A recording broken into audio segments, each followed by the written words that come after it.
Continuamos llevándote mucho más de Hablar en las Paredes, neuroquímica cerebral. ¿Qué pasa con nuestro cerebro, con nuestro principal órgano sexual, como le hemos dicho a lo largo de todo este espacio en Hablar en las Paredes? ¿Qué pasa en ese momento? Cuando incluimos entonces el sexo, hay más pasión, hay más enamoramiento. ¿Qué ocurre con las emociones en ese instante?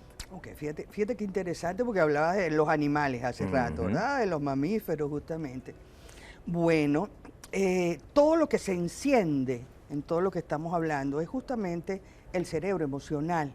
Es una parte del cerebro que está relacionado con aspectos de vida o muerte y de relaciones interpersonales. Ok. O sea, estamos hablando de la amígdala, estamos hablando del hipotálamo, todo eso también corresponde a lo que se llama cerebro mamífero, ¿verdad? O sea que un chivito, una vaca, cualquier mamífero, una jirafa, tiene más o menos la misma estructura del cerebro que corresponde al cerebro mamífero, con estructuras muy similares. ¿Y cuándo empieza la diferencia? ¿Cuándo entran quizás las emociones y la razón?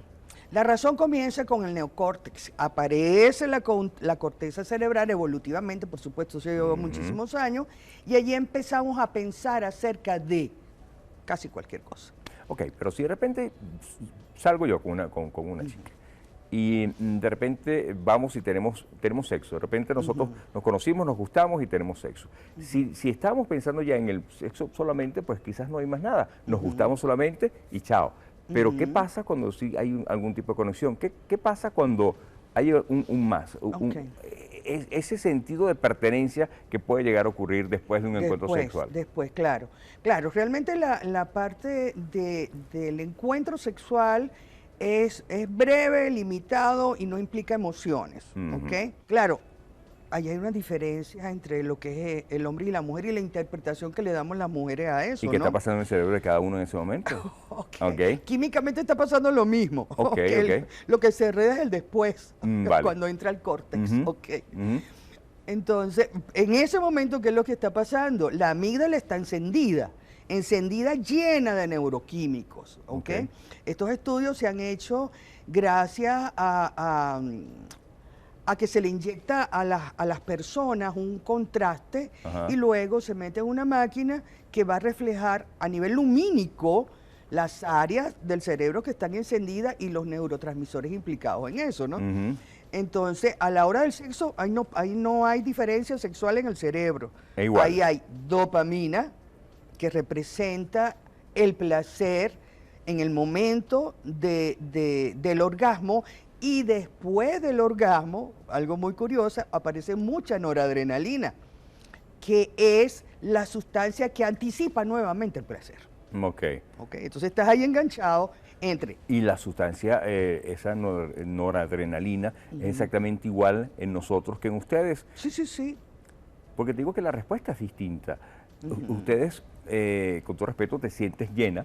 Claro. La mujer después del orgasmo quiere hablar, quiere compartir su felicidad y uno queda cansado. Entonces, eso es quizás desde el punto de vista físico. Y el cerebro está igual, me dices. Bueno, ahí hay una cosa interesante que me acabas de hacer recordar. A ver. El cerebro del hombre durante el acto sexual jamás se desconecta. Está en alerta. El cerebro de la mujer se desconecta totalmente, o sea, tiene así como un blackout, desconexión, ¿verdad? Esos estudios pareciera que son porque desde el hombre primitivo, el hombre nunca podía descansar, por si acaso llegaba un tigre a la hora de... Hay que estar pendiente. Hay que estar pendiente. Hay que estar pendiente. Los hombres siempre están pendientes. Sí, hay que estar pendiente. Y las mujeres nos permitimos desconectarnos. Eso es una diferencia entre el cerebro del hombre y la mujer en el momento del sexo. Hablemos ahora ya no del sexo, inmiscuyamos ya en esta parte química, lo que son las emociones. ¿Se puede hablar de emoción y se puede hablar de un elemento químico a la vez o no? Por supuesto, claro que sí. ¿De qué manera? A ver, la tristeza está relacionada con la serotonina. La tristeza está relacionada con bajos niveles de serotonina. La placidez, la alegría, con altos niveles de serotonina. El pánico está asociado a altos niveles de adrenalina. el placer en general, por ejemplo, en el hipotálamo comanda una cantidad de funciones, por ejemplo, la de la sed y la sed y el apetito y la saciedad relacionado a eso. Entonces, si tienes ese, fíjate qué interesante. A ver, ¿cómo te lo explico sencillo? Está relacionado con la vigilia y el sueño. Ajá. Está relacionado con el hambre y la saciedad. Está relacionado con el sexo, ¿ok? Y está relacionado con las emociones también. Esa pequeña partecita que está allí, cuyos neuronas producen los neurotransmisores que expresan, que son parte de la expresión, pero siempre están allí ante cualquier emoción humana. En la próxima parte, ese proceso de enamoramiento, eso que puede durar 5, 6 meses, un año, no sé cuánto puede durar, ¿qué tan longevo puede ser? ¿Es igual el enamoramiento que siente alguien que está recién empatado, por decirlo así, a aquel que tiene 40 años de casado? Me lo dicen en la próxima parte. Esto habla en las paredes por Globovisión, quédate con nosotros, en breve estamos de vuelta contigo.